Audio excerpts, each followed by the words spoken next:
Hello everyone and welcome to another video from Kasum. I'm quality engineer for new product productions and Relas.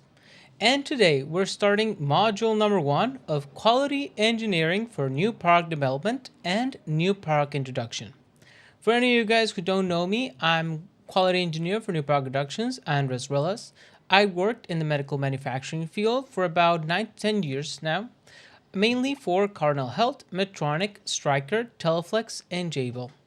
I've also done consulting work for other medical device manufacturing companies, and I specialize mainly in molding, extrusion, sealing processes with Urania and multibag machines, as well as automatic inspection systems.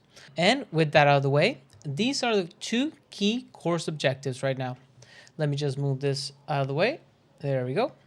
So objective number 1 is for all you guys to identify the common stages of new product development as it is applied to medical device manufacturing. So there are different stages when we're doing medical device manufacturing, new product development, and also new product introduction.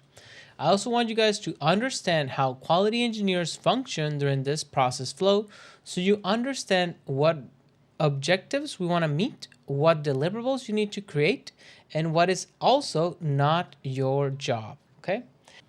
The first thing I want you guys to understand is that medical devices are not simply built, they are designed. The purpose of the design is established based on the requirements provided by the end user. So my end user tells me what he's looking for, and then I design around it. Usually we start with a general user need. The general user need is something the client knows he wants, but he isn't exactly sure what that something looks like. Now, during this process, we do new product development. When I'm simply grabbing the voice of my customer to actually determine what actually needs being built, I'm doing new product development. Now, once I already know or I understand how the product is going to be functioning, how it's going to meet the user requirement, then I move over to what am I going to build. And what I'm going to build is new product introduction. That is where I look at how I'm going to actually manufacture all the different components. Let's look at a simple example. Let's say my client tells me he wants a container to store some type of solution, right? And now I look at this problem and say, well, you want to store something. How should it look like? Should it be a round bottle, a large bottle, rectangle bottle? That is where I actually start doing new product development.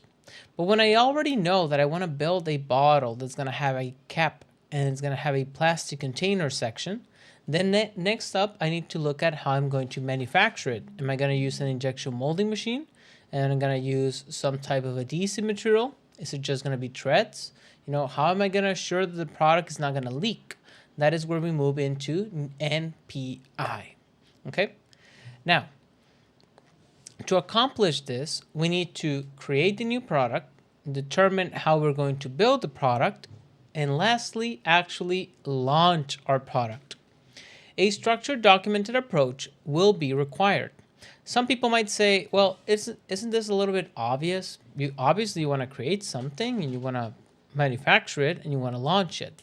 Yes, it is obvious, but we need to have a structured, documented approach. Otherwise, when we get audited, somebody's going to say, are you sure this was safe? Are you sure this was needed? And how did you make sure that what you built was actually what the client actually asked for? Because sometimes we can, misinterpret it, what we actually need to build. Now, for this, we can look at a simple regulation. FDA provides us with the quality management system requirements under 820, 21 CFR 820. In 2026, the 820 version was updated, and now it calls out harmonization with ISO 13485.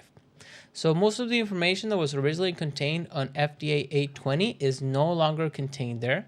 We now go and look at ISO 13485, which is the international standard for creating quality management systems. Within ISO 13485, we can look at the section related to new product development. And we're going to find it on section 7.3.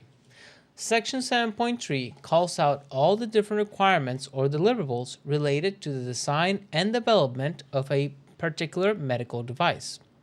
Now, from here, remember that depending on the risk, whether we're talking about a Class 1, Class 2, or Class 3, the final deliverables for FDA might differ. But usually, when we're talking about the overall way that a new product is implemented, we're going to follow a certain amount of steps. I want to be clear right now that due to copyright information from the ISO standard, I cannot share verbatim what is contained within the standard. So I'll just be interpreting some particular sections of the standard and providing them here on the following slides. But if your company has access to section 7.3 within the ISO 13485 standard, then I recommend you take a look at it. Now, we can observe based on the subsections that we have design and development planning. So far, everything related to design and development, I'll just call it D&D. Okay? Now for D&D, we have planning, inputs, outputs, review, verification, validation, transfer, changes, and D&D files. Ultimately, we can call them stages. Most companies will implement some type of controlled process to meet the following stages. ISO 13485 and FDA 21 CFR 820 do not provide us with actual templates of the files that we need to fill out. Instead, they say each company must develop their own internal procedure to meet the following requirements, and then they list the requirements. So just think of it as we do a planning stage. We determine what are going to be the inputs of the process. We determine how those inputs get translated into outputs.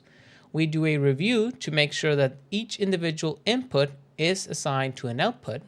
We verify that we actually built the product based on the inputs and the outputs.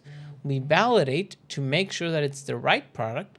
We transfer it over to production, and then we simply finish our documentation process file. There's usually going to be a master document, which might be called DHF, Design History File. Some other companies might say, oh, it's a device master record, and the device master record has all the history of the product development. At that point, it's up to the company. But most medical device companies will have a DHF file. That is the common acronym that we use. Now, from here, I'm going to show you a couple of different process flow charts as we go to different modules on this course. There's a very basic logic flow. We first start planning the product, then we get a little bit more information, which is our inputs and outputs. Next, we review that the information is accurate. Then we verify and validate, which is what we usually call VMV stages. And then we transfer this design over to manufacturing, and then we do mass production. Those are the most common key steps that are included in any medical device company's NPD and NPI process flow.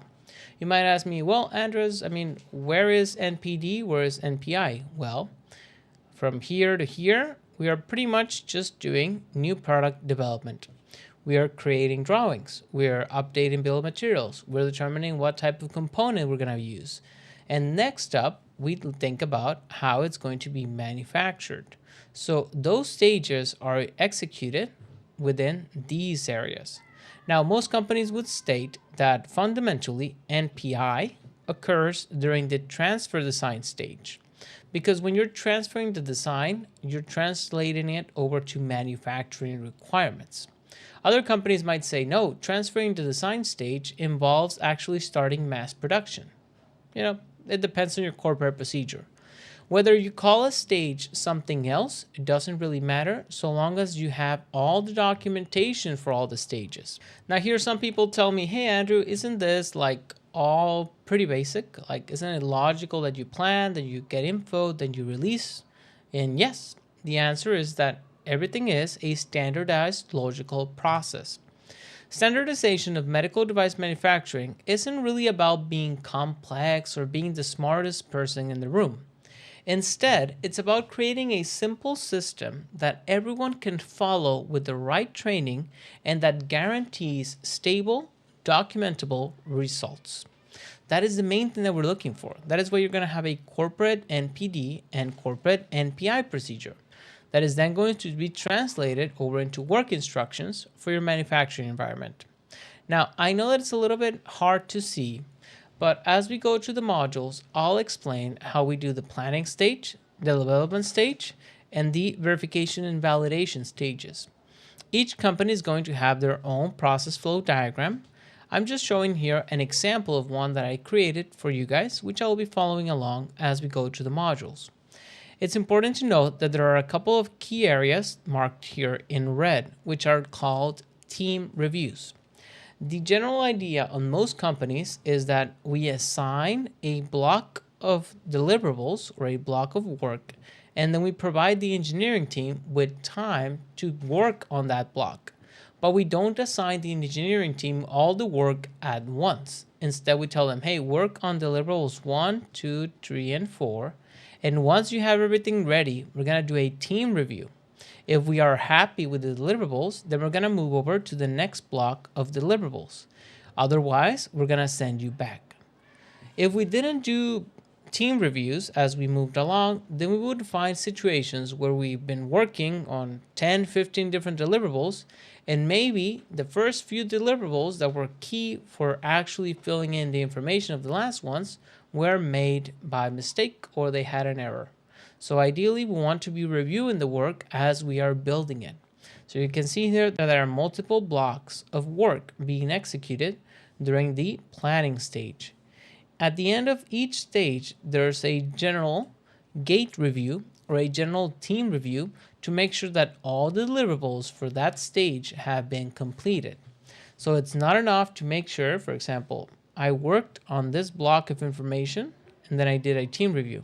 And then I worked on this block and then I did a team review. And then we worked on this block and then we do a team review. And then we do another block and then we do a team review. But I also want to make sure that based on all the information that I filled out at the end, that the initial information, which I already reviewed a couple of months back, still makes sense. Usually when you start planning the product during NPD, you don't fully understand how the product is going to work until you get to those later stages during the development, which tells you, hey, I need to go and update the initial assumption that we made because it's no longer valid. And that is perfectly acceptable. As you can see here, during the development stage, we get another review just to make sure that all the blocks of information have been completed properly. And then we do a VMV, where we start to validate and release the product. During VMV is usually when NPI, New Product Introduction, gets involved. Well, thank you very much, everyone, for your attention. This concludes module number 1 of Quality Engineering for New Product Development and New Product Introduction. During the next module, module number 2, we're going to start grabbing our voice of customer or voice of client, VOC file, and we're going to review a couple of key comments that our client must have made to us, and then we're going to try and translate that to an actual design input and then translate it to an actual design output.